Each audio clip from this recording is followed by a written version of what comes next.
Last night, like many of you, I saw episode 2 of the Book of Boba Fett show. I thought it was quite good, and something I'm not seeing in all of their reactions is how personally affecting filming this episode must have been for Temuera Morrison. Morrison is from New Zealand and of Maori descent, so the indigenous warrior culture that I've been highlighting, funny enough, recently on my channel. 3 of my most recent 6 videos are on old antique Maori weapons. And in the most recent one, where I show a Taihao, traditional Maori fighting staff, not knowing any of this was going to come up before I saw episode 2 of Boba Fett, Book of Boba Fett, I touched on Temuera Morrison because I knew that he'd been trained with the Taihao and other traditional Maori weapons. You know, there's a strong performative aspect kept alive today, as well as a practical martial arts training. And in researching that video, I found this interview where he talks about, this is a New Zealand source, you can tell here they just call him Tem, right? Very familiar. He talks about how that kind of traditional training benefited his stunt acting and fight choreography. Let's quote from the man himself. "You get a lot of skills from kapa haka." Haka, by the way, is the famous Maori war dance.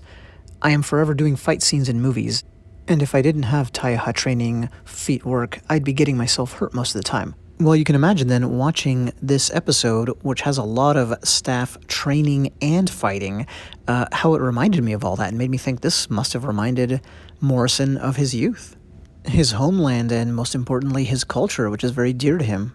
This Maori Boba Fett link was noticed as long as a year ago when he first reappeared in the Star Wars universe in this kick-ass scene here, and everybody, well, geeks like me, freaked out because Boba Fett was fighting with a Gaffy Stick, which is the Tusken Raider, right, the Sand People staff weapon, a very distinctive one that we'll talk about here.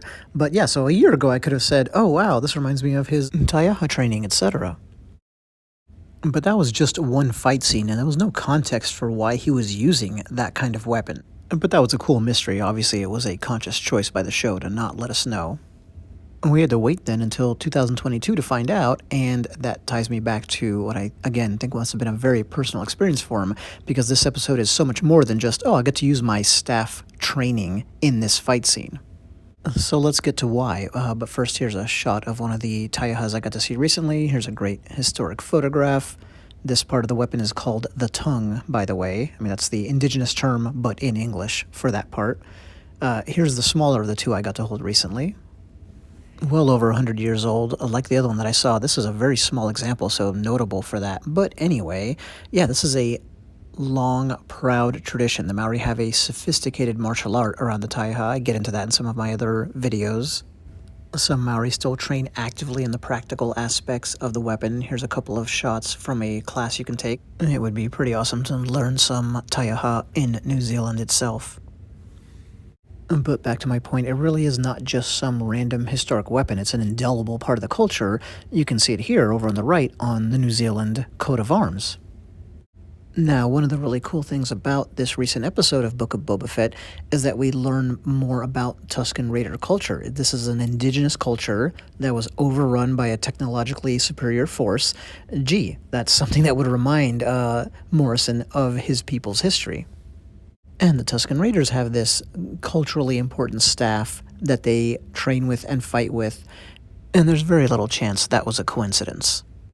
So whereas in previous movies and TV shows and whatever, it was just convenient that he got to use his training in performing stunts and whatnot. This time it's different. He was portraying a character that was learning something that was a specific echo of his people's heritage. And now, since this is a channel largely dedicated to being a weapons geek, let's get into the Gaffy Stick itself. So, obviously stood out a long time ago in episode 4 when we first saw one. It's a really cool weapon design, one of my favorites. It's definitely a hodgepodge. George Lucas loves history and anthropology, and you can see here, he also loved, his conception visually for the movie was using a lot of real-world things, even though this was a separate world from a long time ago, and yet futuristic, etc., etc. So anyway, the Gaffy Stick is a composite weapon for sure. It's part Polynesian war club, part European Flanged Mace, and part staff / spear. Now, there is an African club. We're looking at a specimen right now called a rungu, R-U-N-G-U, which, notice the striking head there is somewhat similar, so you could throw that in the mix, but if you look here, we have a collection of Fijian war clubs, traditional wooden war clubs, and the two on the right, that type clearly is what the Gaffy Stick took inspiration from. This is a Totokia, T-O-T-O-K-I-A, a very distinctive kind of impact weapon, obviously. As you can imagine, the idea behind the design is you are reducing the surface area of impact to a very small space and thereby concentrating the force. So yeah, that'll do the job. Ouch. Then we jump all the way over to medieval/Renaissance Europe for the Flanged Mace portion when it's present on the Gaffy Stick, because there is some variation in the weapon. This one here is very historically accurate. I mean, it looks like it could be right out of a real-world museum.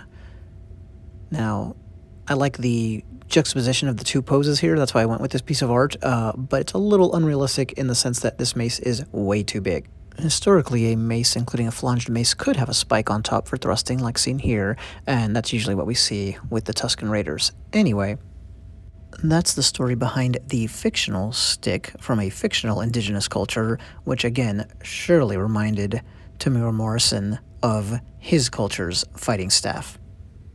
Now, before he got a proper one, he had this training stick, which is basically like a giant knob carry.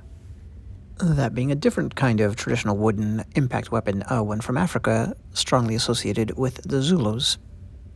Well, that weapon alone, essentially a giant cudgel, is a cool enough thing in and of itself in the episode from kind of a weapons geek standpoint. I imagine we'll see some recreations of that pretty soon here in the real world.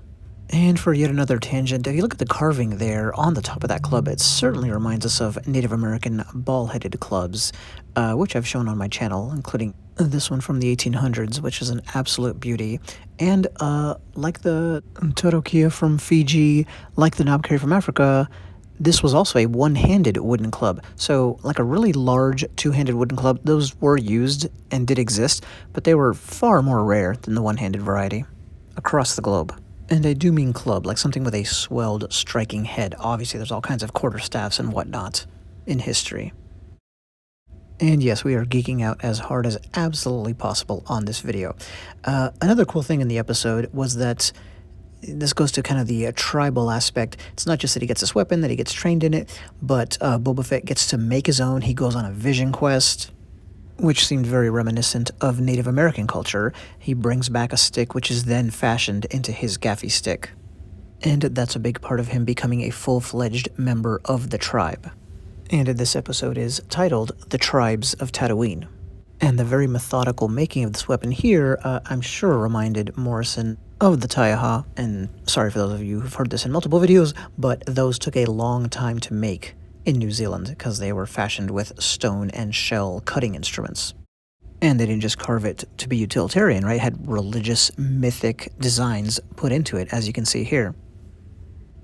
Hey, remember the haka, the war dance?